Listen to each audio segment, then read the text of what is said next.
Bueno, acá como podemos ver, ya tenemos el motorcito del Duna afuera. Como podemos ver, las camisas están muy estropeadas, están rayadas, muy estropeadas, así que bueno, vamos a pasar a rectificar camisa y bañal y vamos a poner el juego de conjunto nuevo. ¿Ves? Los pistones están muy estropeados también. Así que una vez que tengamos rectificado el bloque,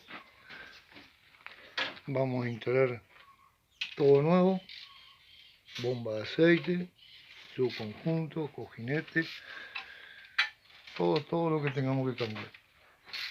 Acá tenemos la tapa de cilindro,